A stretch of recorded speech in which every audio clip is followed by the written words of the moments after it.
अरे पुष्पी जीजी, वो तब भल कही है कुसुम जीजी का जो एकदम सही जगह पर मफलर छुपा दी।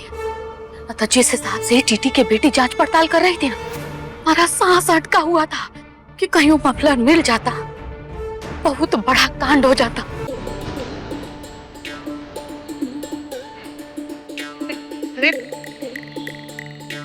लिली रानी, बुझने दो।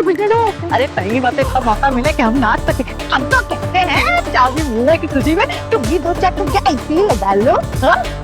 ठीक बात कर रही है पुष्पी जीजी। गोरो बाबू का नफरत और रूहानी का तड़प नाचने का मौका आता है।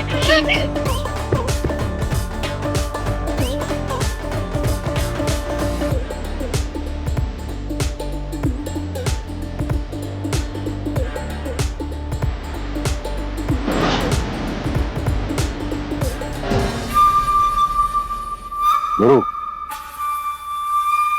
कुछ मिला क्या?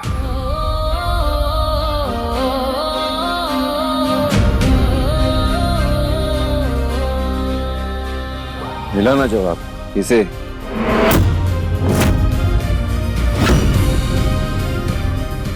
हमारे परिवार पे तोहफा बदलने का इल्जाम लगाया था ना इसने।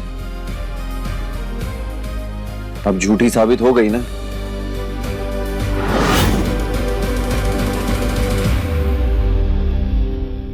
अरे विनती करते हैं तुमसे, अगली बार से अपनी ये मनगढ़ंत बातें सुनाकर हमारा और हमारे परिवार का वक्त बर्बाद मत करना।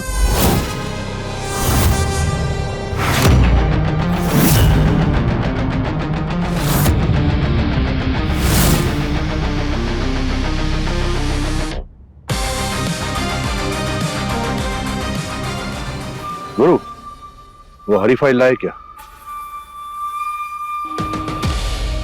वो पापा माँ के रूम में ही भूल गए, लेकर आते हैं। मैं लेकर आती हूँ। कोई जरूरत नहीं है, हम ले आएंगे। अरे कुछ काम कर लेने देना इसे। इतना बड़ा तमाशा किया है, घर का थोड़ा सा काम करेगी तो घिस नहीं जाएगी।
तुम ऐसे गुस्से चली क्यों आई?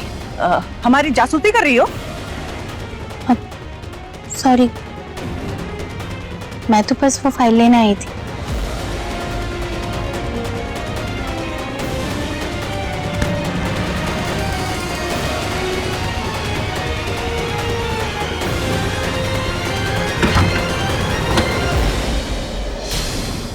अरे लीली, दरवाजा तो ठीक से बंद कर देती। जानती हो वो लड़की कितनी तेज है, सूंघ के बता देती कि हम सीता नहीं गीता हैं। चुप रहिए आप। अपना ही ठुमका से ख्याल के रखिए कि कहीं भी गाना बजता नहीं है कि नाच निकल जाता है आपका। अरे न समय देखती है न जगह देखती है। आज मर गए थे हम। अरे तुम तो जानती हो ना कि संगीत हमारी मजबूरी है। जैसे बीन के सामने नागिन नहीं बह जाती है, वैसे हम भी संगीत के सामने ये पुष्पी भी बह जाती है। जैसे ही सुर ताल बजने लगता है ना, हमारा ये पैर ऐसे ऐसे रखने लगता है। अब क्या करें तुम ही बताओ, हमारे तो कंट्रोल में नहीं है। ऐसे ऐसे इलाज करवाइए। क्या करें इलाज? अब क्या करेंगे हम? हमारी बहू रूहानी वापस आ गई है। अब तुम समझ लो, तुम्हारी बर्बादी की उल्टी गिनती शुरू। कुसुम ने हमको चाबी देते वक्त कहा था कि हमारी बहू रूहानी आएगी ना तो हमारा पर्दाफाश कर देगी। नहीं, वो टीटी की बेटी सच में हमारी सच्चाई तक तो नहीं पहुंचेगी ना? क्या करेंगे? पापा खराब।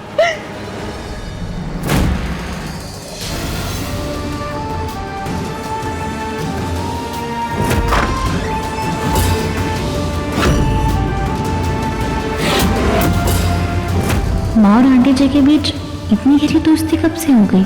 और माँ आंटी जी के साथ ऐसा डांस कर रही थी, वो भी ऐसे गाने पे। कंपाउंडर भी पता नहीं कहाँ रहेगी। इतनी देर में तो हम जान से भी फाइल ले आते।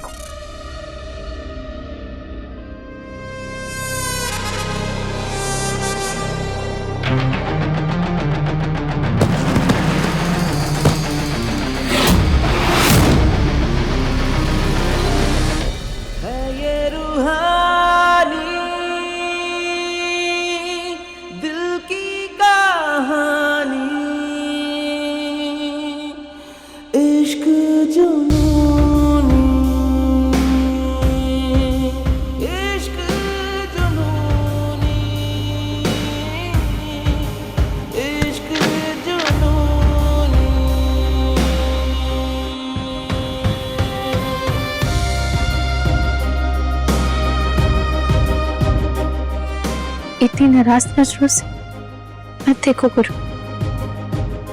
तुम्हारी नफरत सह नहीं पाऊंगी मैं।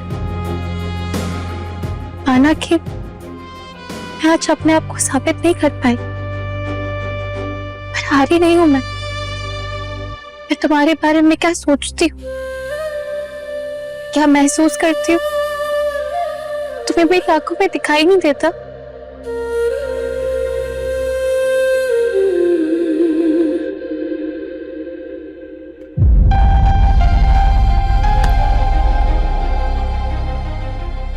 तुम्हारी आंखों में हमें सिर्फ धोखा दिखाई देता है कंपाउंडर।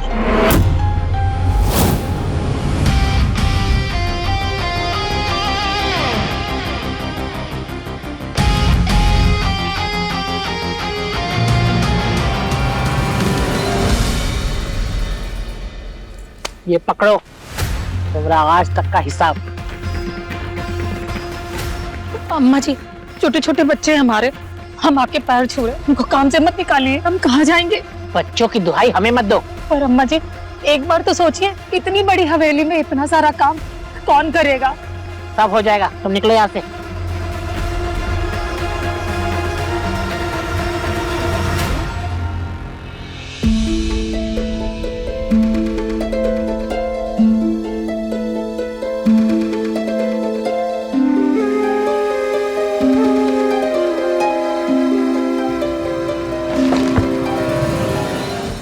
गुरु, इस फाइल में सब कुछ लिखा है गुरु। भविष्य की दिशा से आगे बढ़ो और काम पे लग जाओ और कोई गड़बड़ नहीं होनी चाहिए।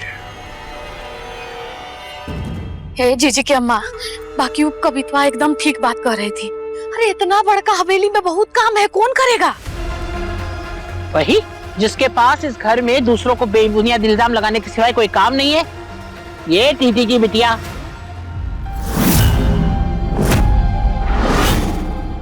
ये घर है, धर्मशाला नहीं है। यहाँ मुफ्त में किसी को कुछ नहीं मिलता, इसीलिए घर का सारा काम अब से तुम्हें ही करना पड़ेगा।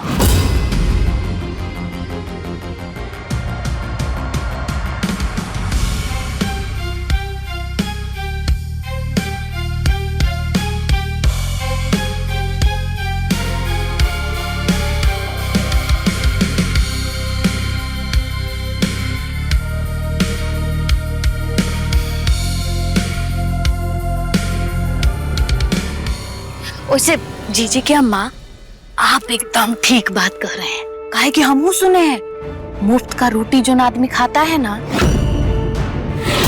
उसको हजम नहीं होता है। वैसे भी जो हिसाब का जुबान चलता है, अगर हाथ चलेगा तो कामों हो जाएगा।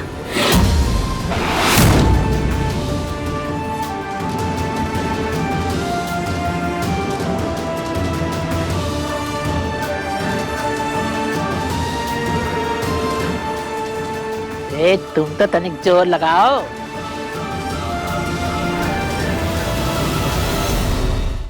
इश्क जुनूनी रात 9 बजे दंगल टीवी पर।